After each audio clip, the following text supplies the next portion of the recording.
Jésus veut conduire chaque chrétien à la soumission. Le diable a pour objectif de nous détourner de la soumission à Dieu et à sa parole.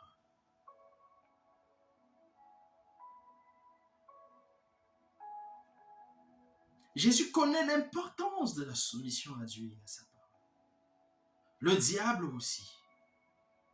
Mais ce dernier veut nous détourner de la soumission à Dieu et de la soumission à la parole.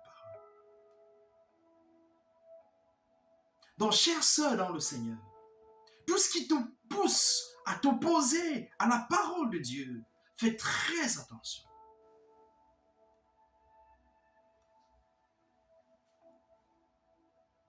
Dieu, en effet, a tout mis sous ses pieds. Mais lorsqu'il dit que tout lui a été soumis, il est évident que celui qui lui a soumis toutes choses est accepté. Et lorsque toutes choses lui auront été soumises, alors le Fils lui-même sera soumis à celui qui lui a soumis toutes choses, afin que Dieu soit tout en tous. Bien-aimé, le diable ne veut pas que Dieu soit tout en tous. Pour que Dieu soit tout en tous, c'est par la voie de la soumission. C'est par la voie de la soumission à Dieu et à sa parole. La soumission aux anciens, la soumission à l'Église, la soumission à ton mari, la soumission aux autorités.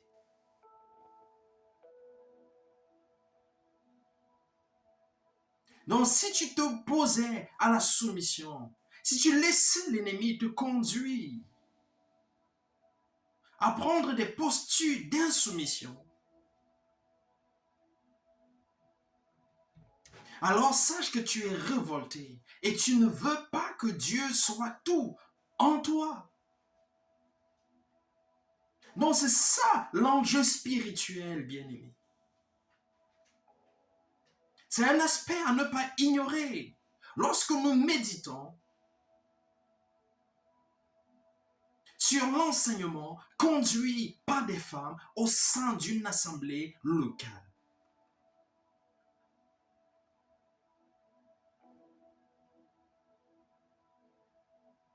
Donc nous allons maintenant entrer dans le vif du sujet.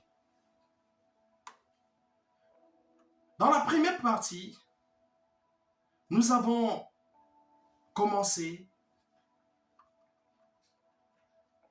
avec l'intervention de l'apôtre Paul dans Timothée. Aujourd'hui, nous allons continuer avec 1 Corinthiens 14. 1 Corinthiens 14.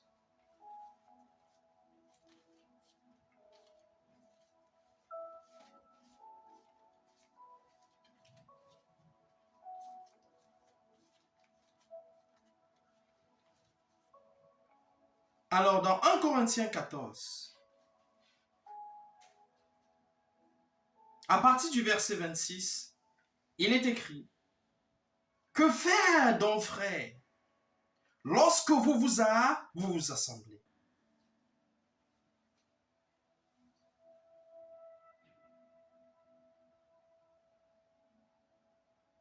Que faire donc, frères, lorsque vous vous assemblez?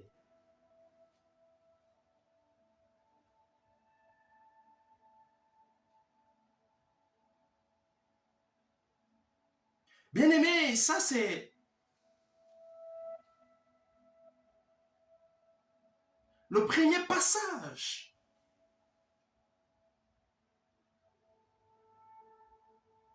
qui nous dit comment nous comporter lorsque nous sommes rassemblés dans une assemblée locale, physiquement parlant.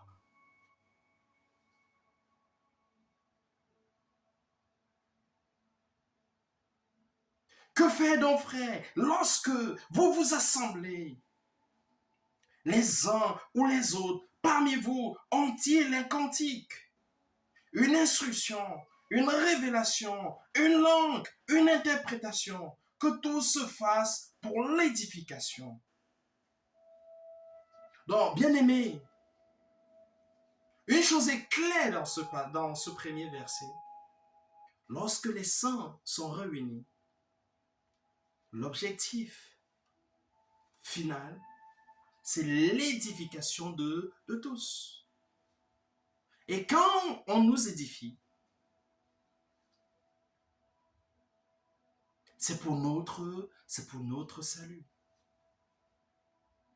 N'oublions pas que la mission du Saint-Esprit, c'est de discipliner l'Église et de l'édifier. Sans discipline, l'objectif d'édification ne peut pas être atteint. Le Saint-Esprit œuvre au sein d'une assemblée des saints pour établir l'ordre à travers la discipline. Et c'est cette discipline-là qui va permettre le cadre, qui va favoriser l'édification des saints en vue de leur salut.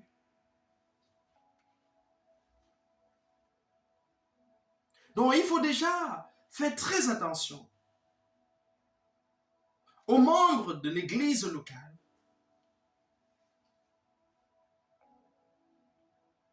qui sont contre la discipline, qui sont contre l'ordre au sein de l'assemblée.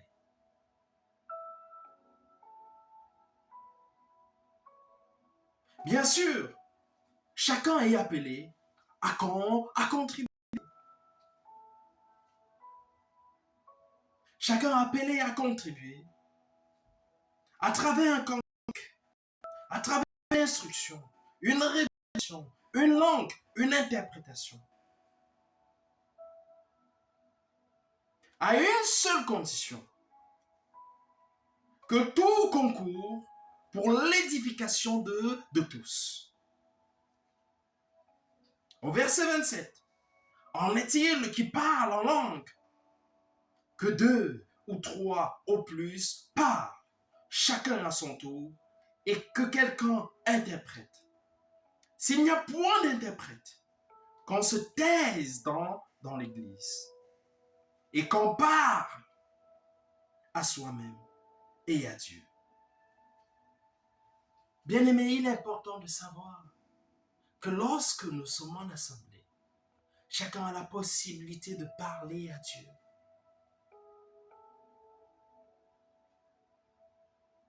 Il ne faut pas toujours regarder ceux qui sont à la chaire pour enseigner comme étant dans une position privilégiée.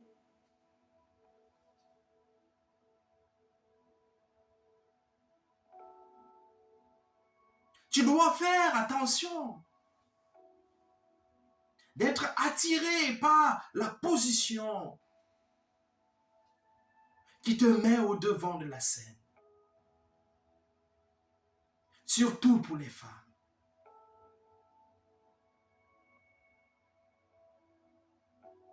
Dans ta position, même étant assise, tu peux parler à Dieu.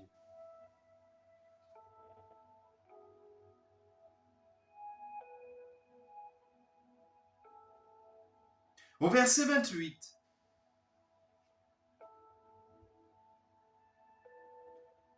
s'il n'y a point d'interprète, qu'on se taise dans l'église et qu'on parle à soi-même et à Dieu. Parce que, pour ce qui est des prophètes, que 2 ou 3 parlent et que les autres jugent. Et s'il y a un autre qui est assis à une révélation, que le premier se taise. Car vous pouvez tous prophétiser successivement afin que tous soient instruits et que tous soient exhortés.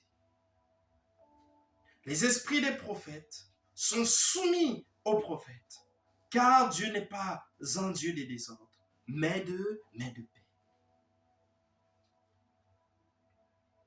La soumission doit être au rendez-vous dans le rassemblement des saints en vue de l'ordre exigé par Dieu. Bien-aimés, s'il y a du désordre au milieu de nous, Dieu ne pourra pas se manifester.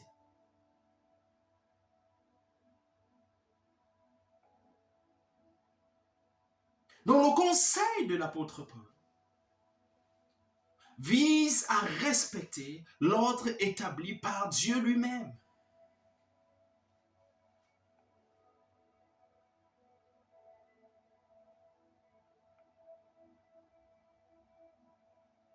Nous sommes appelés à contribuer au sein d'une assemblée locale. Mais nous devons désirer une chose, honorer Dieu par l'ordre. Si les saints sont réunis et Dieu n'est pas honoré par l'ordre, alors ils se sont réunis en vain. Et n'oublions pas, l'Écriture dit que celui qui bâtit sans l'Éternel bâtit en vain. Pour inviter Dieu dans nos rassemblements, il est important de préparer sa venue par la discipline, en respectant la position que Dieu a donnée à chacun. Les prophètes doivent être à leur place. Les diacres doivent être à leur place. Les enfants doivent être à leur place. Les femmes doivent être à leur place. Chacun doit se rassurer d'être à sa place, dans le seul but d'honorer Dieu.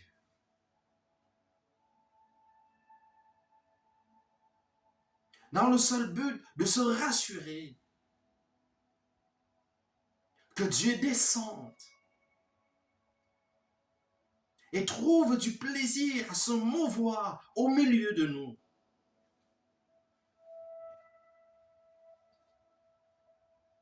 Au verset 32, il dit: les esprits des prophètes sont soumis aux prophètes, car Dieu n'est pas un Dieu de désordre, mais de paix. Le diable aime le désordre, mais notre Dieu aime l'ordre. Donc la femme qui se lève pour enseigner doit se poser la question: suis-je dans l'ordre ou bien dans le désordre? J'œuvre avec qui? Je travaille avec qui? Est-ce que c'est avec Dieu? Est-ce que c'est avec le diable? Si c'est avec Dieu que tu œuvres, la parole sera d'accord avec toi de Genèse à Apocalypse. La parole doit valider de Genèse à Apocalypse ce que tu dois occuper, cette position d'enseignant de la parole.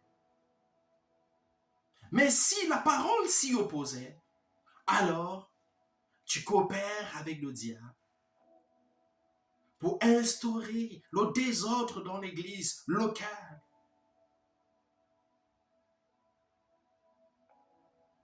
L'église locale étant ce rassemblement des frères.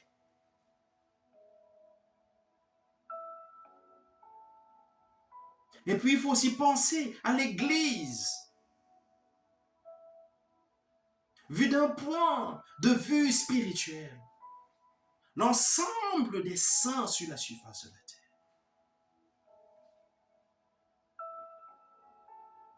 Parce qu'il se trouve que ce que tu fais dans l'église locale peut avoir une influence dans une autre localité où une assemblée est implantée. Surtout à l'ère du numérique, où les choses vont à la vitesse de la lumière. Ce que tu fais dans ton assemblée et qui est capturé, qui est filmé en quelques secondes, peut se retrouver dans plusieurs coins du monde et avoir un impact sur l'Église, vu d'un point de vue spirituel.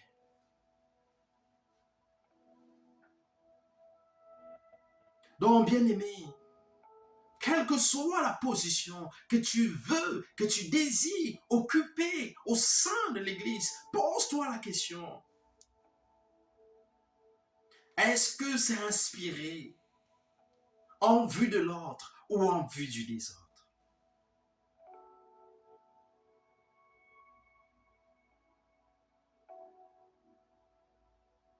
Est-ce que ta position est acceptée à l'unanimité par l'Église?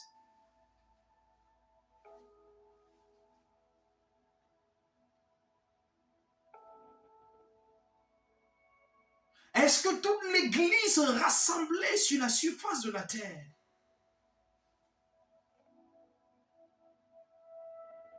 peut être d'accord avec toi dans la position que tu veux occuper au sein d'une assemblée locale?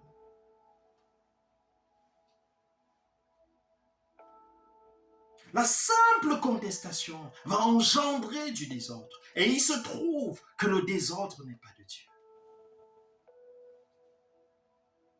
Donc avant d'occuper une position, une place, une fonction au sein de l'église locale, tu dois te rassurer qu'elle ne sera pas génératrice de désordre.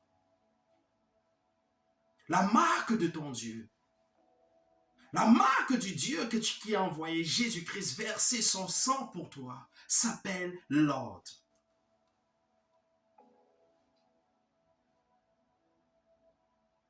L'ordre dans la position, dans la posture.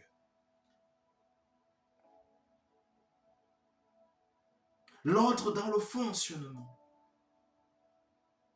L'ordre dans l'exercice d'un don spirituel.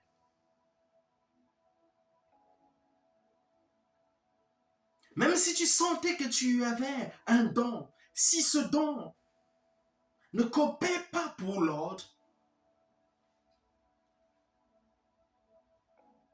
Dieu n'est pas glorifié par ce don en toi.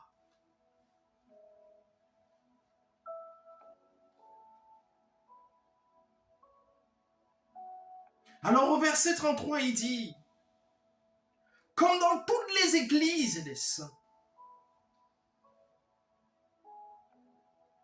Bien-aimé, l'apôtre Paul dit, comme dans toutes les églises des saints.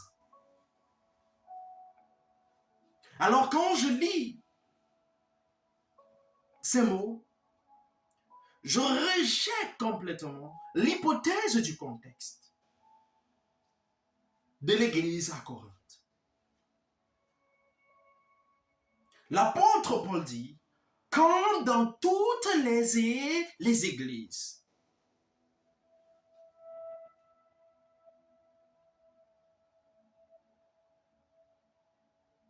Dans toutes les églises.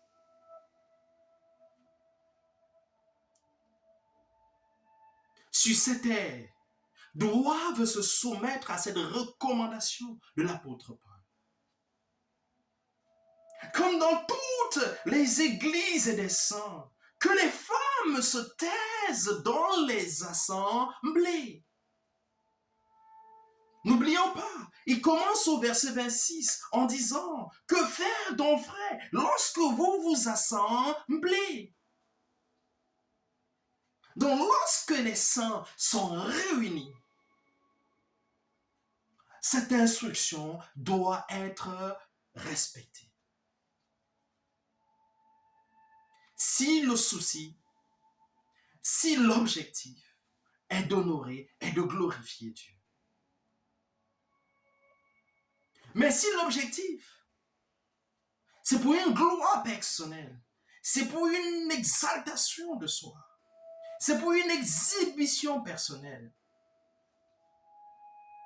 alors bien-aimés, nous pouvons rejeter cet ordre, ce conseil de l'apôtre Paul, lorsque nous nous assemblons. Comme dans toutes les églises des saints, que les femmes se taisent dans les assemblées, car il ne leur est pas permis d'y parler.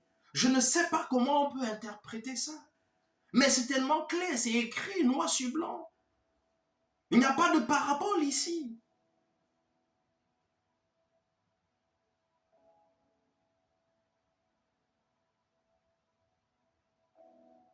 Bien-aimés, si, quand nous lisons l'Écriture, on se rend compte que c'est le Seigneur Jésus qui a beaucoup utilisé les paraboles.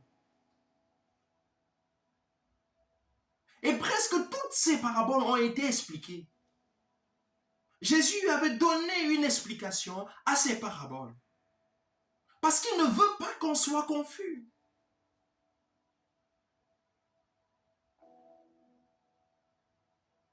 Donc le vocabulaire utilisé par l'apôtre Paul ici est terre à terre. C'est un vocabulaire simple, explicite.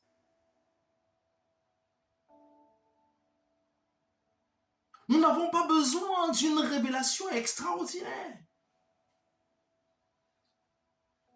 Dieu a permis que la parole soit écrite en une langue que nous pouvons comprendre. Tu n'as pas besoin qu'on t'interprète ces paroles, que les femmes se taisent dans les assemblées. Que signifie se taire? Et il renchérit en disant, car il ne leur est pas permis d'y parler.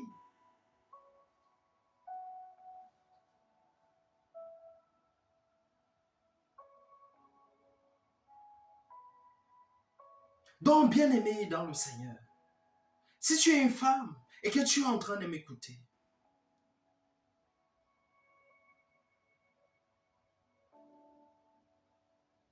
si tu te demandais est-ce que une femme est autorisée à enseigner lorsque les saints sont réunis, reviens à ces paroles. Reviens à 1 Corinthiens 14, verset 34. Que les femmes se taisent dans les assemblées, car il ne leur est pas permis d'y parler. Je ne sais pas si les femmes qui se lèvent pour enseigner dans les assemblées lisent ce passage, ou bien elles sont dans le déni.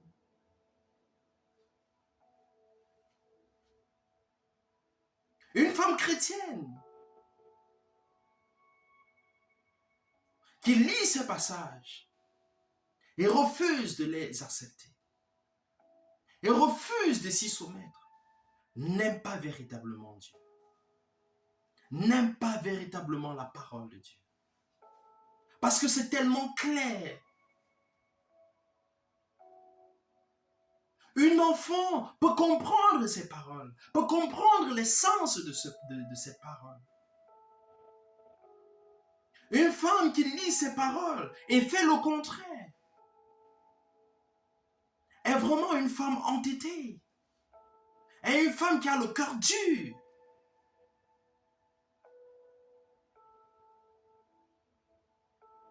Est-ce qu'elle craint réellement Dieu? N'oublions pas que le but du diable, c'est de s'opposer à tout ce qui s'appelle Dieu. Lire la parole et faire comme si nous n'avons pas compris. C'est s'opposer à tout ce qui s'appelle Dieu. C'est refuser de se soumettre pour que Dieu soit tout en tous.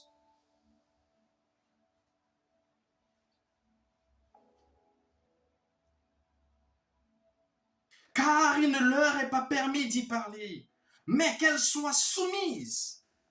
Voilà la position que Dieu donne à la femme.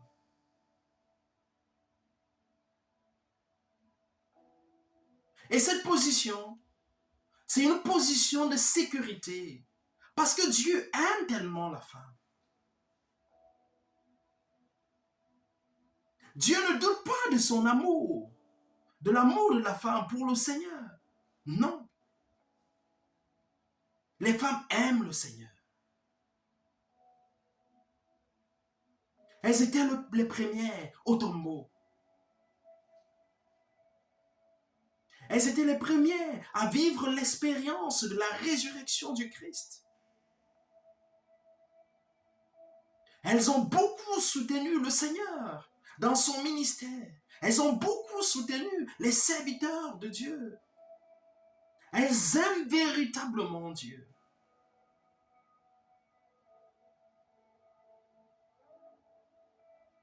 Mais comme Dieu désire le salut de tous, et ayant discerné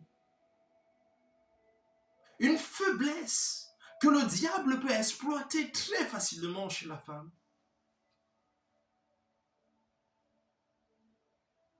après le péché de Ève, Dieu désormais, dans le seul but de protéger, de mettre la femme en sécurité,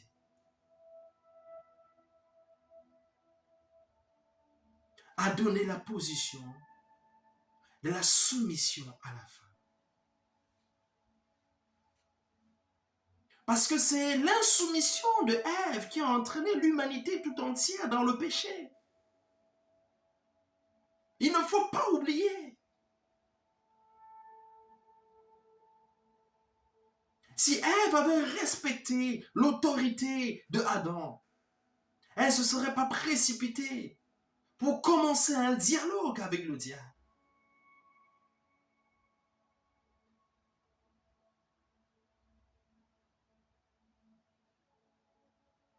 Qu'elle engage la conversation avec le diable. C'est comme si elle était devant en train d'enseigner et le mari est assis. Et bien aimé, nous en profitons pour rappeler que lorsque la femme prend les règnes, l'homme est affaibli.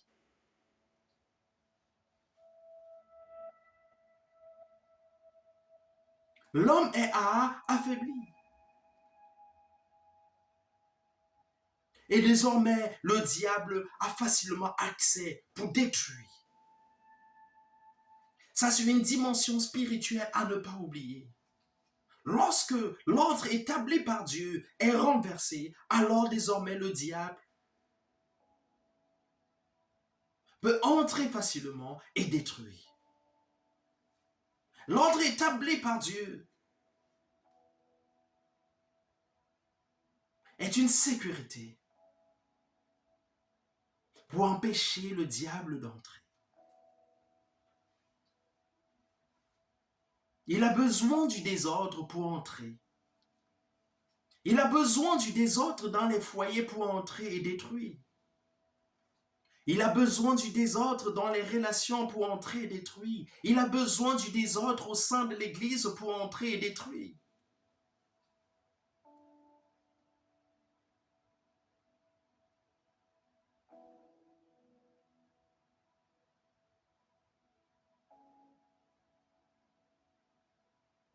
Il a besoin d'entrer dans les familles, opposer enfants et mères pour détruire, opposer père et mère pour détruire, opposer père et fils pour détruire.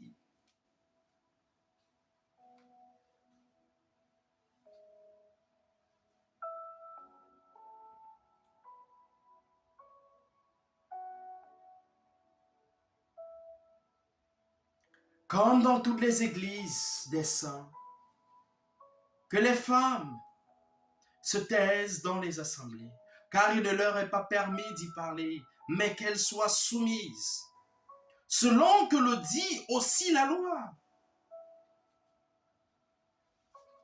Donc, bien aimé, la loi et le Nouveau Testament s'accordent pour dire que la femme doit être dans une position de soumission. La loi de Moïse et la loi de l'esprit de vie en Jésus-Christ s'accordent pour dire que la femme, pour son salut, pour le bien de l'Église, pour le bien de l'ordre à l'Église, pour le bien de l'édification de tous, pour barrer la route au diable, il faut que la femme veille pour être dans une position de soumission. Il faut qu'elle se taise.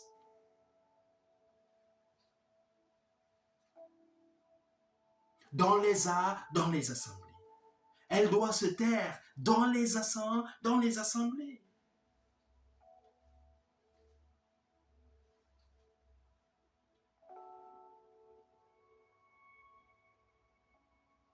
Quand on est dans le cadre d'une assemblée, la femme doit faire attention. Oui, à la maison, tu peux enseigner à tes enfants la parole de Dieu, les voies du Seigneur. Parce que la parole de Dieu le recommande. Parents, enseignez aux enfants les voies de l'Éternel. Et quand ils grandiront, ils s'en détourneront point. Mais lorsqu'on revient dans le cadre d'une assemblée, chacun doit veiller pour former un seul bloc. Quand chacun occupe sa position, sa place, fidèle à sa position,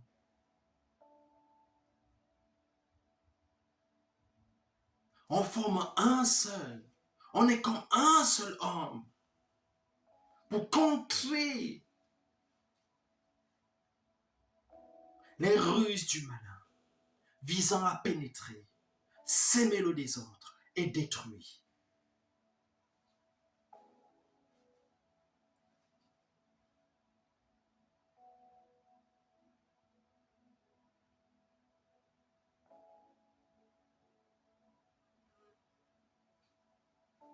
Alors au verset 35, il est écrit,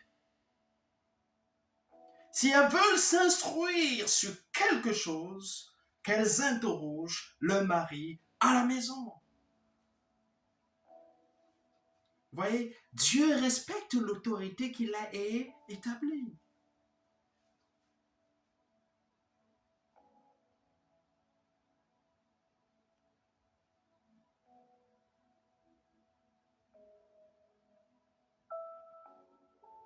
Dieu respecte l'ordre qu'il a établi. Une fois de retour à la maison, Dieu dit,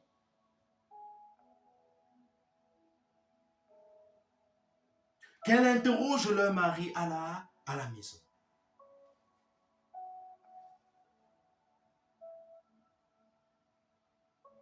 Certains peuvent se poser la question, mais si mon mari n'est pas mature spirituellement, bien-aimé, s'il n'est pas mature spirituellement et qu'il a accepté Jésus-Christ comme Seigneur et Sauveur personnel, pose-lui tes questions. Et Dieu dans sa bonté, Dieu dans sa grâce, pourra l'utiliser pour répondre clairement, exactement à tes questions. Et s'il ne peut pas, il peut consulter un conducteur spirituel. Il peut consulter son pasteur. Et dit, pasteur, voilà ma femme m'a posé une question, mais je ne sais quoi lui répondre. Certains me diront, mais si c'est une femme célibataire, bien-aimé, la parole de Dieu nous dit que les femmes qui ont de l'expérience, qui ont une maturité spirituelle, doivent servir de modèle aux jeunes femmes.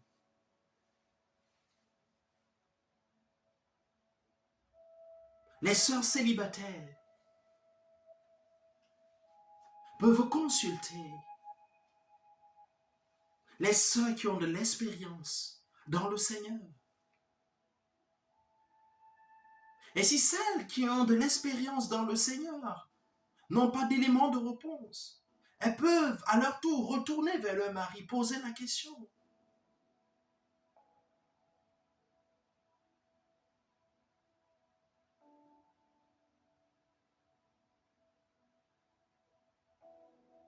Oui, que les femmes se taisent dans l'Église. C'est écrit.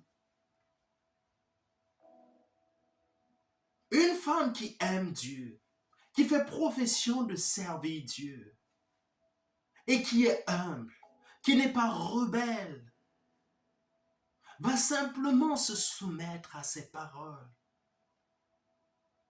Si la Bible dit que Dieu fait grâce aux humbles mais résiste aux orgueilleux, ça signifie qu'au sein de l'Église, nous aurons des cœurs orgueilleux, nous aurons des cœurs humbles, des cœurs qui vont simplement dire Amen à Dieu lorsqu'ils lisent la parole.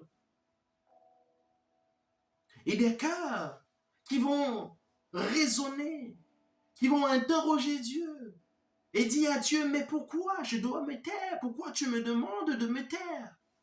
Est-ce que je ne parle pas assez bien français?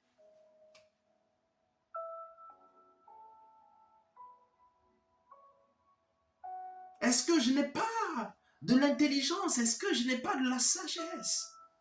Est-ce que je ne sais pas lire? Est-ce que je ne sais pas raisonner, Seigneur, pour que tu dises que je me taise? Non, il faut regarder dans la direction de Dieu. Et regarder dans la direction de Dieu. J'ai cherché à comprendre pourquoi Dieu a donné l'ordre, a donné cette instruction. L'instruction, c'est pour le salut de la femme. Et veiller à l'ordre dans nos rassemblements pour que le diable ne pénètre pas facilement.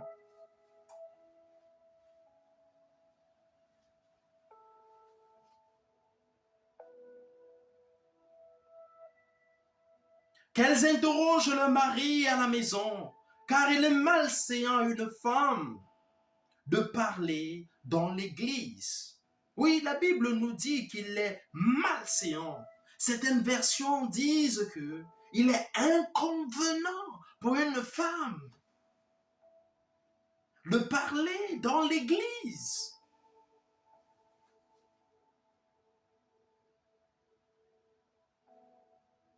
Et bien aimé, quand on parle de l'église, il s'agit de l'ensemble des enfants de Dieu sur la surface de la terre. Il est inconvenant, il est malséant. Je ne sais pas comment ces paroles résonnent dans l'esprit, dans le cœur des femmes qui sont dans une position où elles enseignent la parole de Dieu. Peut-être elles disent, comme certaines, que tous ont reçu le Saint-Esprit et en Christ il n'y a pas de sexe. Alors j'ai envie de poser une question. Dans quel passage biblique il est écrit que lorsque nous recevons le Saint-Esprit, toutes les natures sont confondues?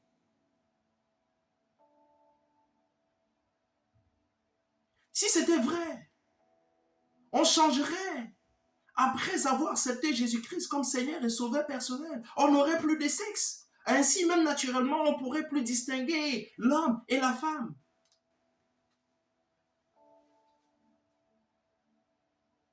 Non, ceux qui disent qu'il n'y a pas d'esprit, il n'y a pas de sexe dans le Seigneur, doivent soutenir cela à la lumière de la parole.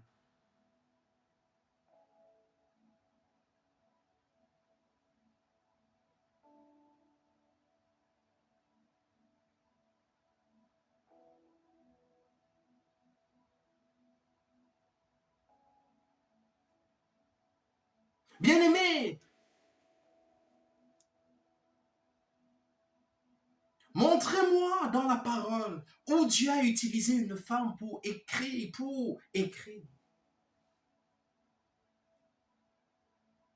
Toutes les paroles que Dieu a inspirées, il les a inspirées aux hommes pour les mettre par écrit.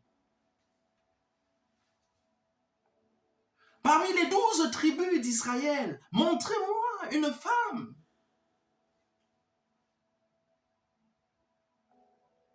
Parmi les 12 disciples du Seigneur, montrez-moi une femme.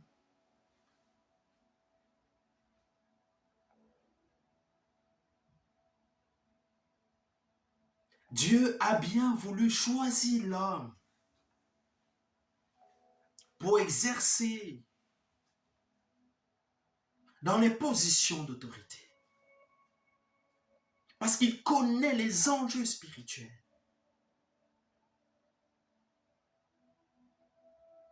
Par expérience, j'ai compris que Dieu a moins de problèmes de soumission avec les hommes.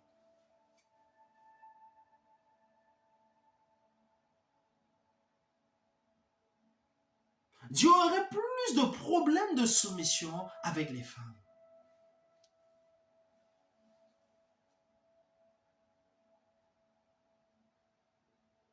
Par contre, Dieu sait que quand la femme aime, elle aime véritablement, elle aime profondément. Donc s'il y a un travail à faire pour aider la femme, c'est au niveau de la soumission. S'il y a un travail à faire au niveau des hommes, c'est au niveau de l'amour. Vous allez vous rendre compte que dans un foyer, quand la femme aime, elle aime véritablement.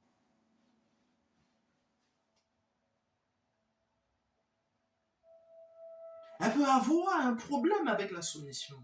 Mais quand elle aime véritablement.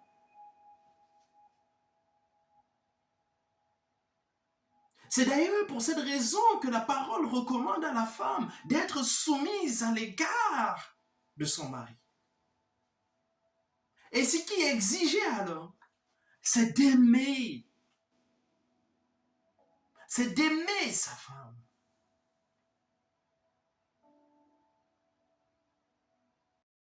La parole ne recommande pas à l'homme d'être soumis à la femme. L'homme n'a pas véritablement un problème de soumission.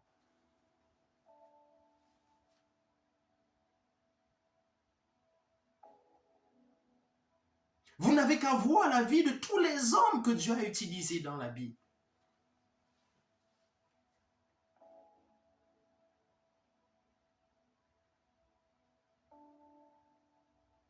Oui, il est malséant à une femme de parler dans l'église. Comment je peux oser me lever et enseigner les hommes qui sont assis devant moi, sachant que l'Écriture me dit qu'il est malséant, il est inconvenant pour une femme de parler. C'est un vocabulaire simple. Il est inconvenant pour une femme de parler.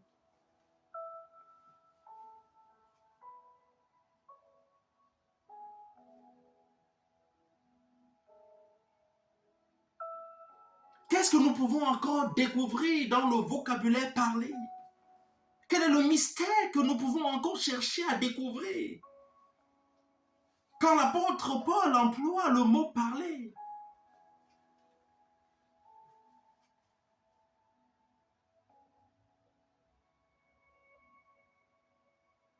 non, bien-aimé, Jésus a dit, si vous ne devenez pas comme des petits-enfants, vous n'entrerez pas dans le royaume des cieux.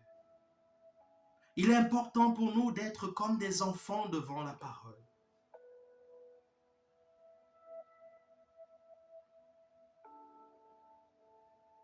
Quand nous parlons aux enfants, les enfants ne réfléchissent pas beaucoup pour nous obéir.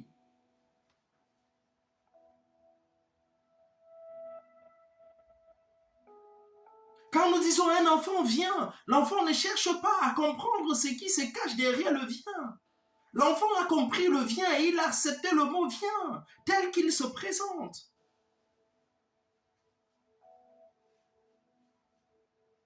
Bien-aimés, femmes dans le Seigneur, acceptons simplement quand la parole de Dieu nous dit il est malséant à une femme de parler dans l'église.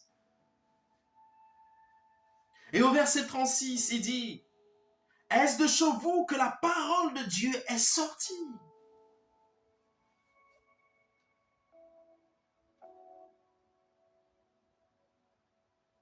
Alors voilà une interrogation qui sous-entend qu'il y aurait des contestations, qu'il y aurait des oppositions à cette instruction. Est-ce de chez vous que la parole de Dieu est sortie, ou est-ce à vous seul qu'elle est parvenue? Donc pour certaines femmes qui vont justifier leur posture d'enseignant de la parole par une doctrine, par une révélation, par un rêve, par un appel, la Bible leur pose une question. Est-ce de chez vous que la parole de Dieu est sortie? Ou est-ce à vous qu'elle est parvenue? Si quelqu'un croit être prophète ou inspiré, si tu crois avoir été inspiré pour enseigner la parole en tant que femme, si tu crois avoir été inspiré pour pousser les femmes dans le Seigneur à enseigner,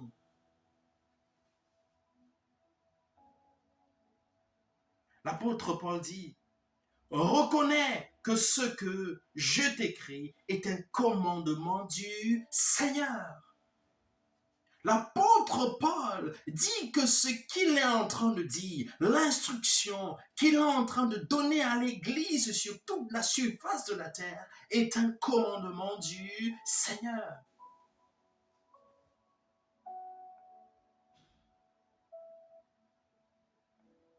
Et nous savons que l'apôtre Paul, quand quelque chose venait de lui,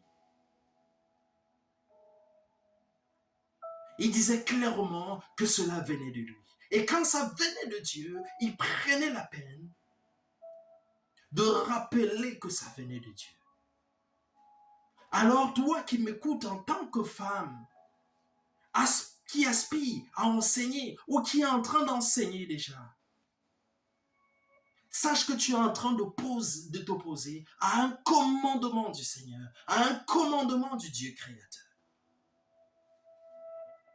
Dans ta position d'enseignant de la parole, tu es littéralement en train de t'opposer à Dieu.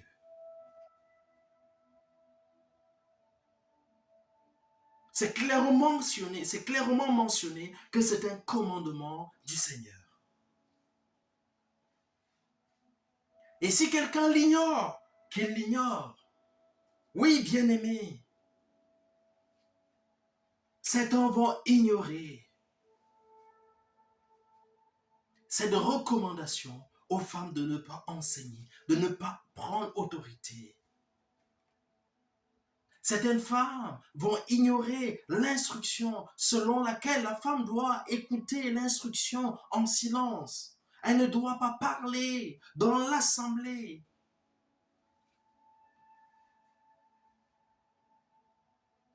Oui, l'apôtre Paul savait que certaines allaient contester cela, que le diable allait manipuler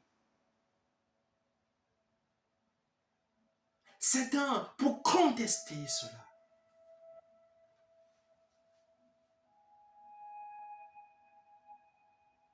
Il savait que les prétendus hommes de Dieu allaient contester cela. Il savait que les hommes et les femmes qui ne cherchent pas exclusivement la gloire de Dieu allaient s'y opposer, allaient contester.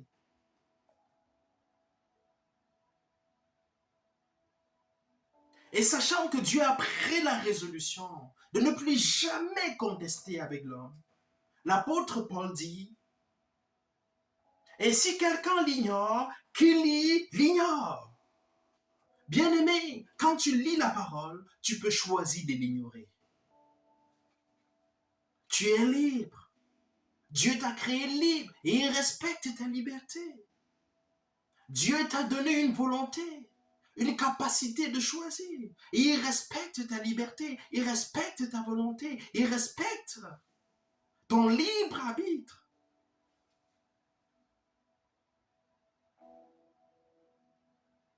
Quand tu es devant la parole de Dieu, tu as le choix. de mettre tes intérêts de côté et d'embrasser les intérêts de Dieu. Quand tu fonctionnes dans l'église locale, tu as la liberté de choisir les intérêts de Dieu ou de choisir tes propres intérêts. Dans l'assemblée locale, tu es libre de choisir tes intérêts ou de choisir l'intérêt du corps réuni.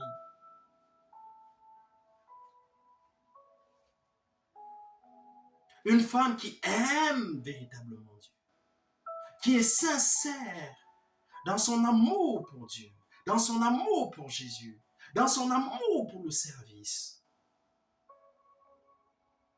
va veiller à ne pas ignorer la parole de Dieu. Tout chrétien sincère qui aime véritablement l'Éternel sur cette terre va veiller à ne pas ignorer la parole de Dieu. Il va veiller à ne pas ignorer consciemment. Parce que parfois, ce n'est que de l'ignorance. Mais une fois que nous avons été enseignés, une fois que nous avons été interpellés, d'une quelconque manière, on ne parle plus de l'ignorance. Dieu sait quand nous sommes dans l'ignorance et il sait également quand nous ne sommes plus dans l'ignorance. Et la Bible nous enseigne que Dieu ne tient pas compte des temps d'ignorance.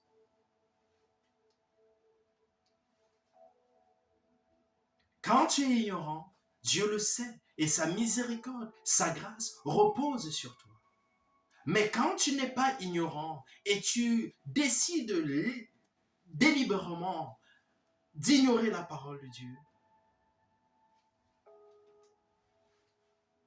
tu es dans la rébellion. Tu es dans l'orgueil. Et la Bible nous enseigne que Dieu résiste aux orgueilleux, mais il fait grâce aux humbles.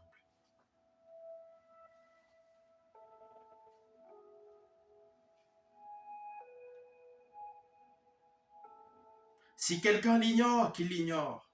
Ainsi donc, frères, aspirez au don de prophétie et n'empêchez pas de parler en langue, mais que tout se fasse avec bienséance et avec ordre. Oui, bien-aimé, si tu ne coopères pas pour que l'ordre soit respecté dans l'assemblée des saints,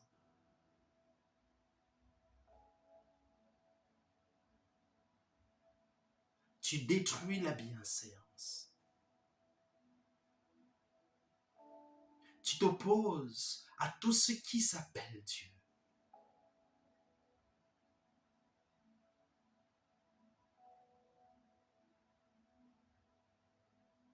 Est-ce que tu aimes véritablement l'Éternel?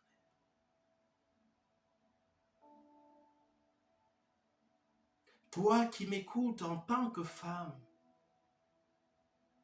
qui aspire à enseigner, est-ce que tu aimes véritablement l'Éternel?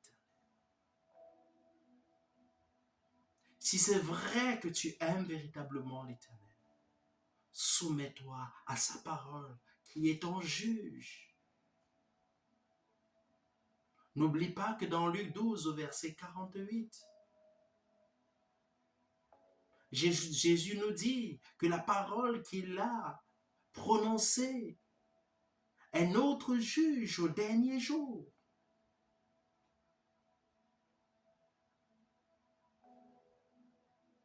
Si tu es dans une fuite en avant pour plaire aux hommes, au lieu de plaire à Dieu, tu t'opposes à ton juge, qui est la parole de Dieu. Ne cherche pas à plaire aux hommes. L'apôtre Paul dit que s'il cherchait à plaire aux hommes, il cesserait d'être serviteur de Dieu. Les disciples ont dit qu'il est préférable d'obéir à Dieu plutôt qu'aux hommes. Si ce sont les hommes qui te poussaient à enseigner, alors faire attention. Si c'est ta chair qui te poussait à enseigner, faire attention. Ne cherche pas à plaire un ancien. Ne cherche pas à plaire un pasteur. Ne cherche pas à plaire un conducteur spirituel. La vie chrétienne ne consiste pas à plaire aux hommes, à plaire aux membres de notre communauté, mais à faire ce que Dieu demande, à faire la volonté de Dieu.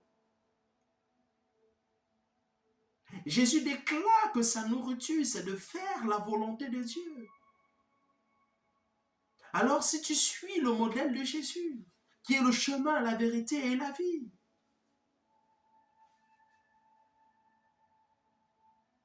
tu dois, comme lui, t'accrocher sur la volonté de Dieu. Et la volonté de Dieu, c'est sa parole. Tu dois t'accrocher pour être fidèle aux Écritures. Tu dois rejeter ce qui est contraire à la parole, parce que ce qui est contraire à la parole s'oppose à Dieu.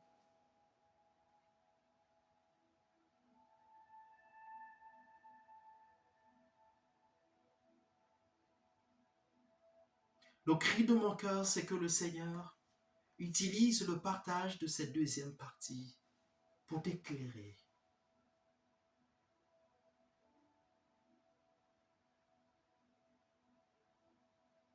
Que le Seigneur te guide. Dieu t'aime. N'oublie pas que Dieu t'aime. Et ne désire que ton salut. Dieu nous aime et désire notre salut.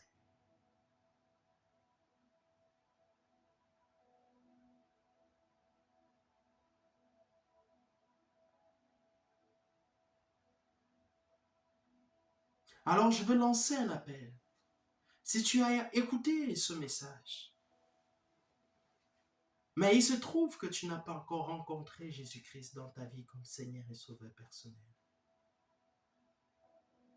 Si tu désires te réconcilier avec Dieu, si tu as soif de te réconcilier avec Dieu, je t'invite à faire cette prière. Éternel mon Dieu, merci pour cette occasion spéciale. Tu me tends la main et je te dis merci pour la main tendue. Merci pour ta patience jusqu'à ce jour, pour que je saisisse l'occasion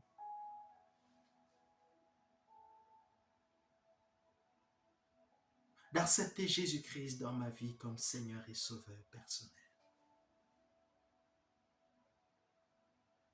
Père, je te supplie de me pardonner tout péché, en acte, en parole et en pensée. Je regrette sincèrement toutes mes iniquités, toutes les offenses, tous les péchés depuis ma naissance.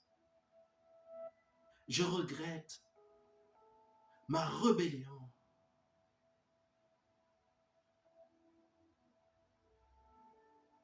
Contre tout ce qui s'appelle Dieu.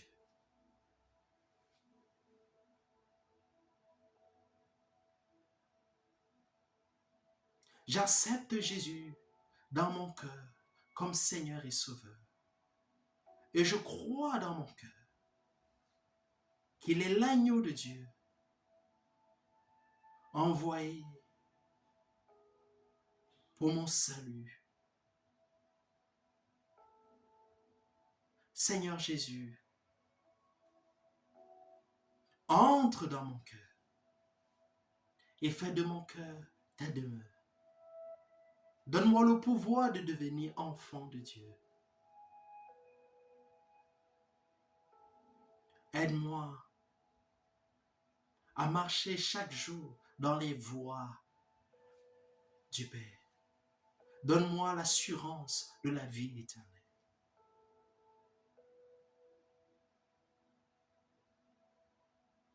Au nom de Jésus-Christ. Amen. Je t'invite à rejoindre une église locale. La Bible dit que deux valent mieux qu'un. Quand tu es seul, l'ennemi peut facilement te séduire. Mais quand tu rejoins une communauté des saints, tu recevras de l'encouragement spirituel pour affronter les ruses du malin.